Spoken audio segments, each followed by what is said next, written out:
3 octobre, Journée mondiale de l'habitat. 31 octobre, Journée mondiale des villes. Octobre, mois urbain. Focus Habitat célèbre le mois urbain sur Canal 2 International jusqu'au 4 novembre 2022.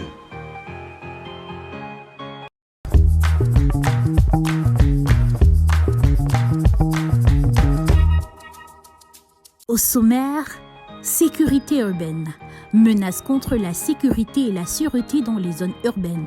Invité, Viviane Faure, expert urbaniste et vice-présidente de l'Ordre national des urbanistes du Cameroun.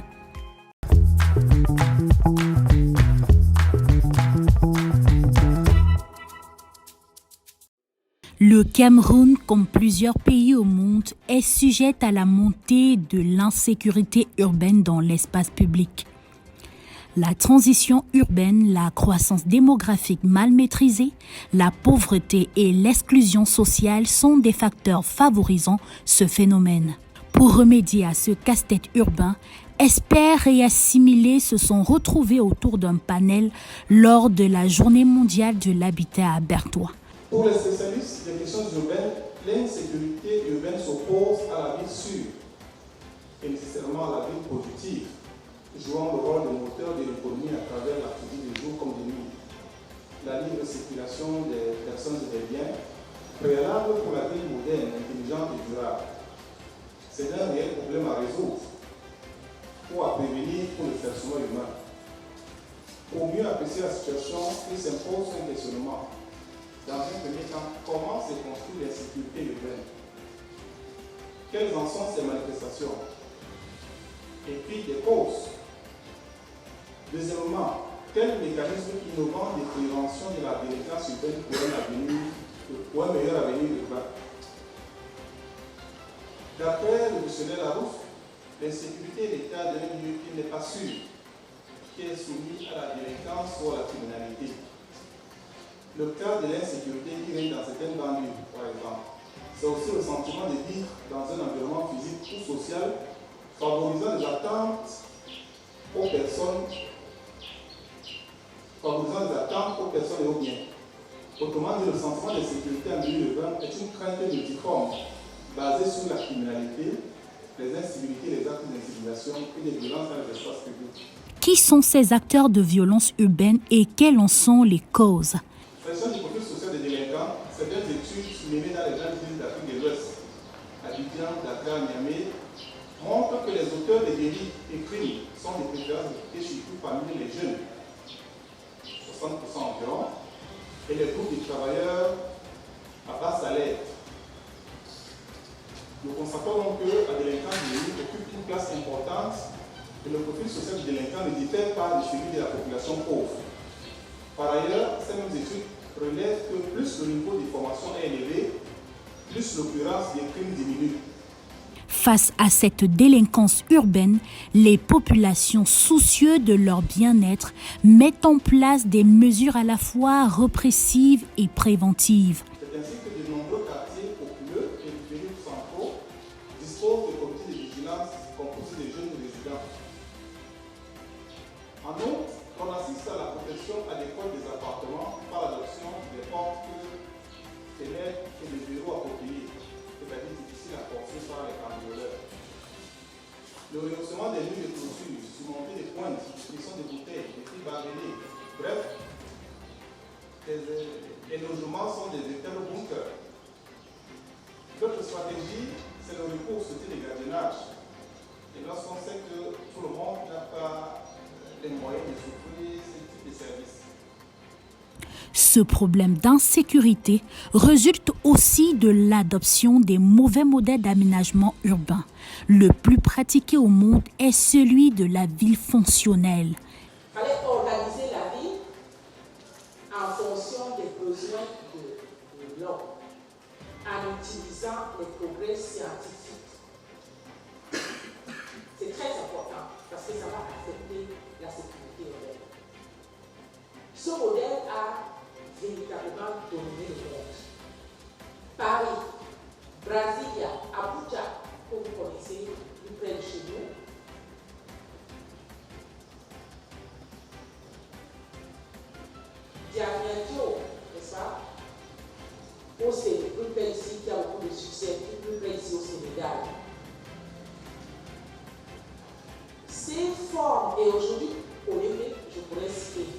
Mais ce qu'il faut comprendre, c'est que ces modèles, on organisait les fonctions de la ville de façon très unifonctionnelle, c'est-à-dire qu'on va avoir des zones d'habitation, on va avoir des zones administratives, on va avoir des zones commerciales, vraiment très spécialisées.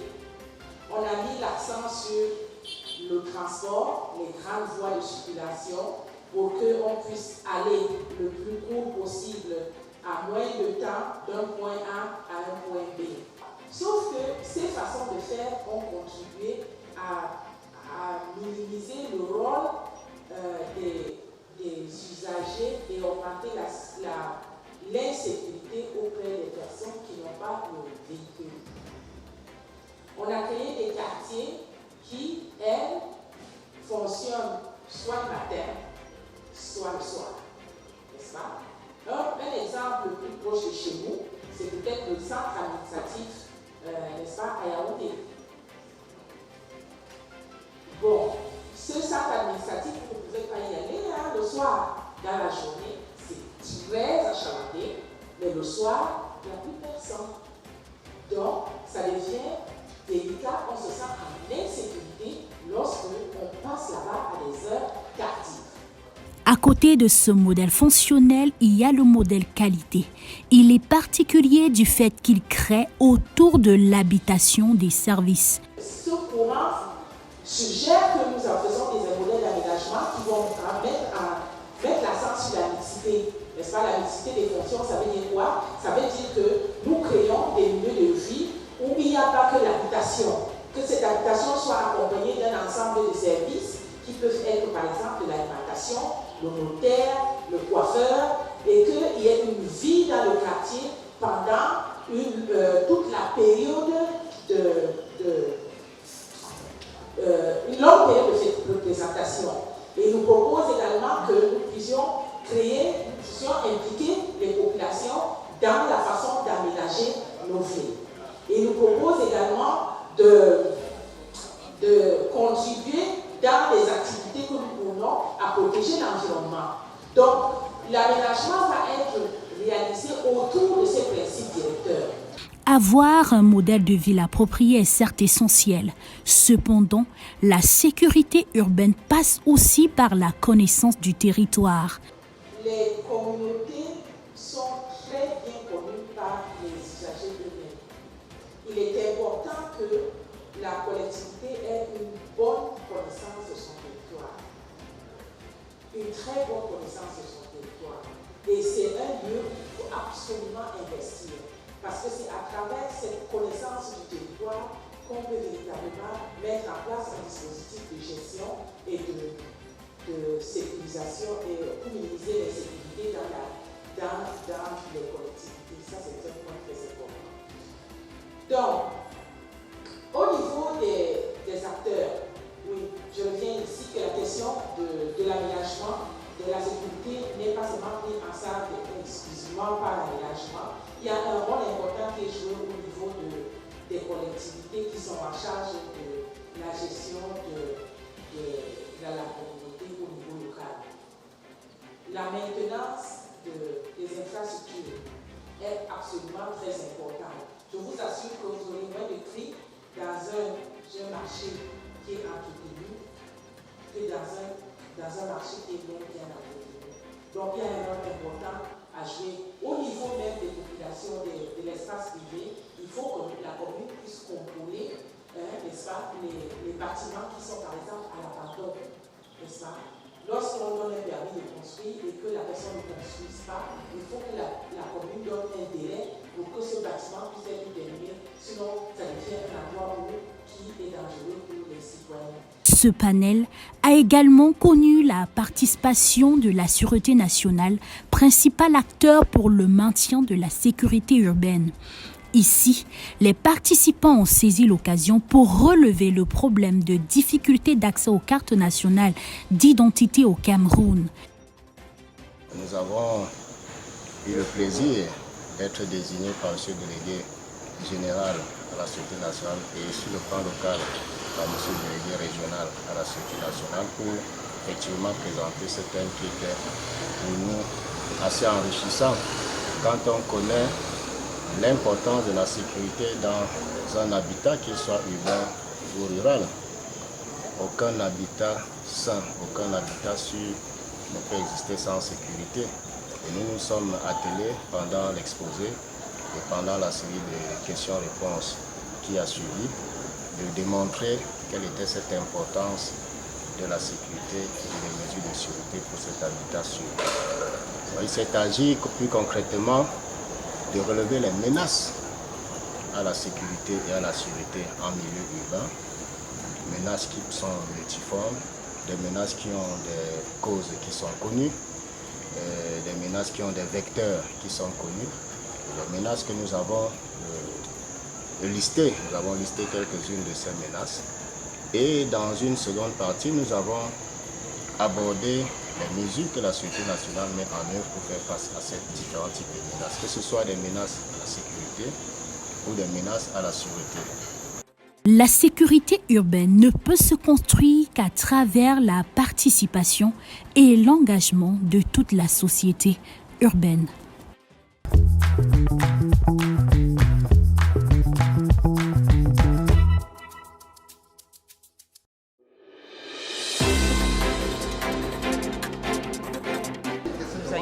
De présenter la composition de l'aménagement du territoire du point spatial sur la prévention de la sécurité et de voir dans quelle mesure que les bâtiments et les infrastructures peuvent être adaptés à la sécurité.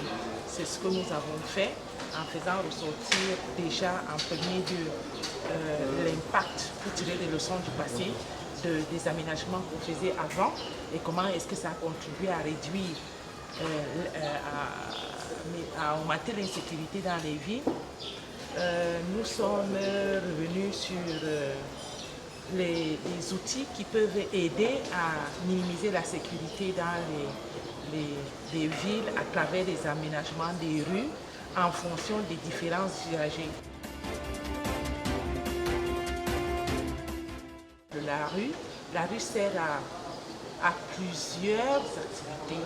Et elle sert à plusieurs usagers, donc qui peuvent aller des personnes qui l'utilisent pour la mobilité, que d'autres qui s'en servent pour le loisir.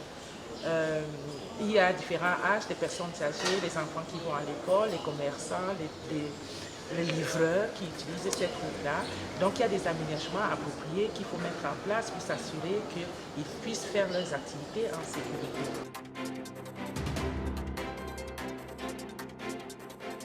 Nous avons également relevé dans quel contexte est-ce qu'on peut appuyer les collectivités pour prendre en main la question de la sécurité en leur donnant les moyens de collecter l'information sur leur territoire de compétences.